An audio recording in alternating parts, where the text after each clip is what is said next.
Malam ni kita akan melihat sedikit mengenai Perhimpunan Agung UMNO yang akan berlaku pada esok hari.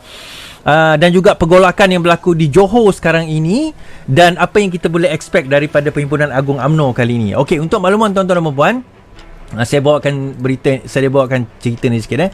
Apa yang menanti mereka? Perhimpunan Agung UMNO 2021 yang akan bermula esok bukan saja hadir dengan semangat baru, tetapi bakal dihangatkan dengan isu calon Menteri Besar Johor dan pilihan raya umum ke-15. So dua perkara yang akan menjadi topik besar dalam Perhimpunan Agung UMNO adalah PRN Johor yang baru lepas, Menteri Besar ya, dan juga PRU yang akan berlangsung tak lama lagi. Okey. Adakah akan dilangsungkan dalam kadar terdekat ataupun akan diextendkan? Alright. Pertama sekali, pelaku pergaduhan yang agak besar di Johor sekarang ini, pergelutan siapa yang bakal menjadi menteri besar.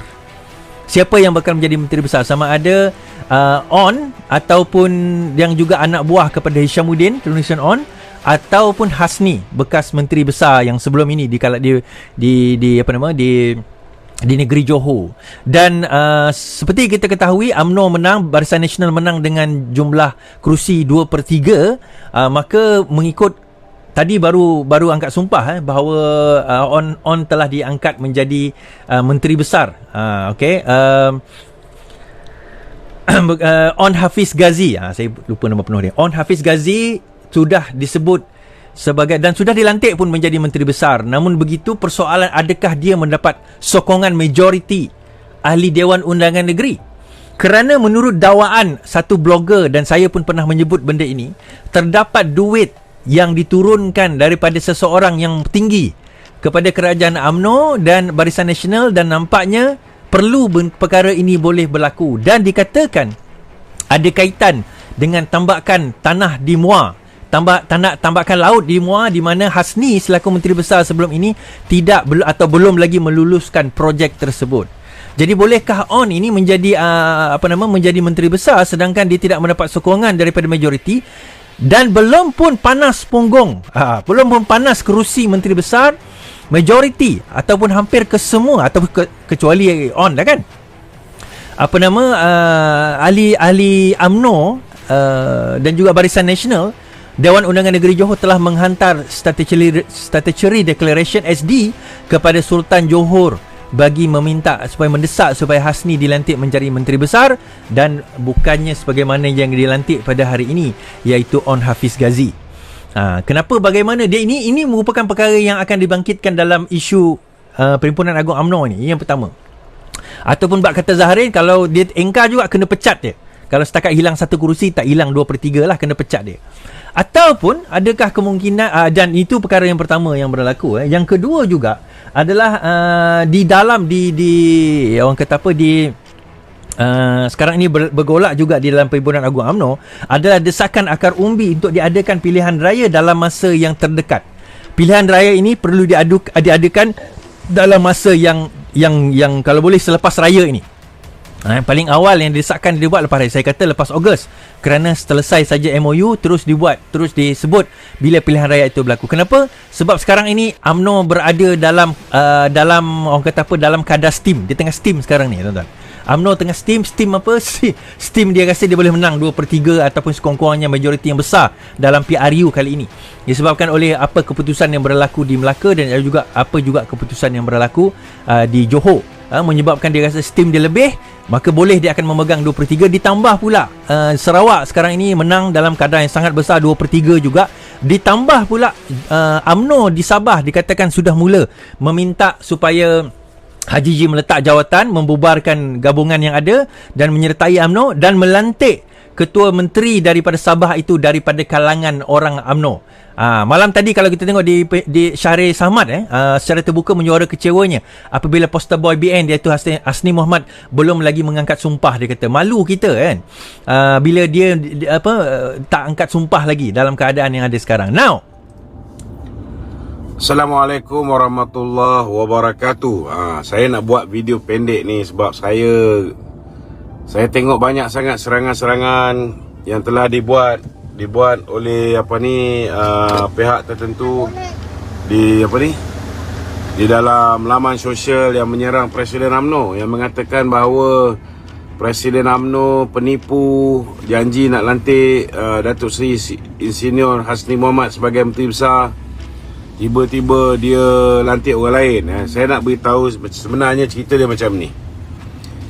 Semasa sebelum pilihan raya, kita dah putuskan bahawa Yang Amat Berhormat Datuk Seri Hasni Mohamad menjadi poster boy.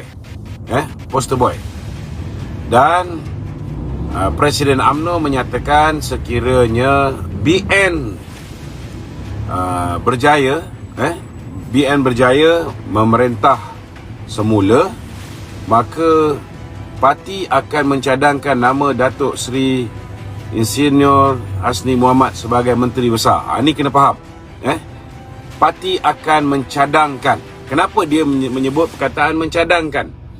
Dia menyebut perkataan mencadangkan sebab memang kita sebagai orang politik, kerja kita kerja politik. Kita punya kerja ialah memastikan memenangi pilihan raya. Tetapi selepas menang pilihan raya, kita kena berikan nama kepada kebawah duli tuanku untuk tuanku putuskan siapa yang mahu diangkat menjadi Menteri Besar. Ini kena jelas. Dan selepas BN berjaya memenangi pilihan raya, pada malam hari kita menang itu dengan 40 kursi, sangat bergaya. Sekali lagi Datuk Seri Zahid Hamidi telah mengumumkan bahawa BN akan mencadangkan satu nama sebagai calon Menteri Besar Negeri Johor. Dan orang itu ialah Datuk Seri Insinyur Hasni Mohamad. Jadi peranan Datuk Zahid clear. Dia berpegang pada pendirian dia, walaupun sepatutnya bila nak beri nama kepada tuanku ni, kena bagi 2 atau 3 nama. Dan selepas itu tuanku minta 3 nama. So bila minta 3 nama, maka 3 nama telah diberikan oleh pihak parti. Ini adalah apa yang seperti mana dititahkan oleh kebawah duli tuanku Sultan Johor. Memang minta 3 nama supaya tuanku boleh buat pilihan yang mana yang dia nak pilih. Dan selepas meneliti calon-calon, tuanku memutuskan untuk memilih Yang Berhormat Datuk On Hafiz sebagai Menteri Besar yang baru. Dan baru sekejap tadi, Yang Amat Berhormat Datuk On Hafiz telah pun mengangkat sumpah sebagai Menteri Besar Negeri Johor yang baru.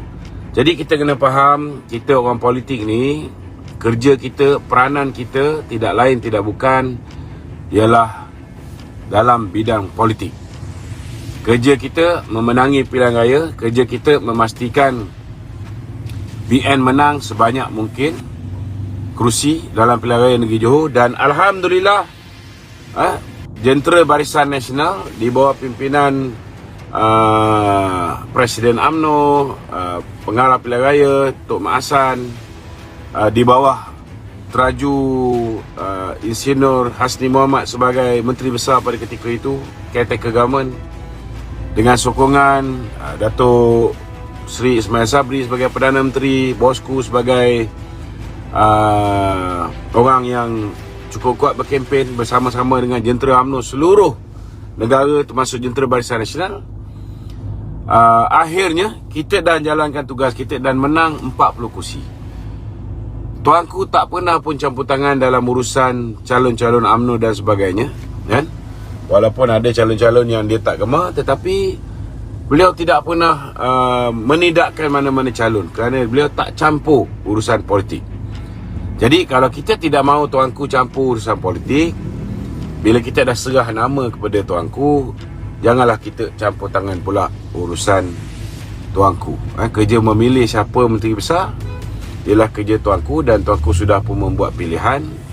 Dan pilihan dia ni memang orang muda, tapi saya rasa taklah muda sangat. Dah 44 tahun. 44 tahun dengan pengalaman pernah menjadi Esko Kerajaan Negeri, di bawah portfolio pelancongan belia dan sukan, dan pernah 5 tahun menjawat jawatan sebagai Sesor Politik Menteri Pertahanan.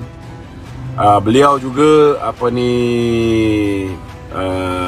pernah 8 tahun berada dalam bidang perniagaan. Beliau juga pernah 3 tahun berkhidmat dalam firma PricewaterhouseCoopers, kan. Seorang yang berpengalaman. Kalau nak dibandingkan Datuk Najib ketika menjadi Menteri Besar baru 27, Wan Hafiz 44, Rahim Tambici 32, begitu juga dengan Isa Samad 33. Belum cerita menteri-menteri ada yang usia 30 pun dah jadi menteri, kan. Syed Saddiq umur 20 lebih dah jadi menteri. Jadi kalau setakat Wan Hafiz menjadi Menteri Besar ni, saya rasa tidak ada masalah lah. Jadi kita minta supaya kawan-kawan yang yelah, mesti ada yang kecewa sebab orang yang diharapkan menjadi Menteri Besar tak jadi Menteri Besar. Kita kena hormati, itulah keputusan Kebawah Duli Tuanku Sultan Johor, kan. Kita kena tahu apa tugas kita dan apa tugas istana. Kita jangan campur urusan istana, dan insyaAllah istana pun tidak campur urusan kita. Assalamualaikum warahmatullahi wabarakatuh.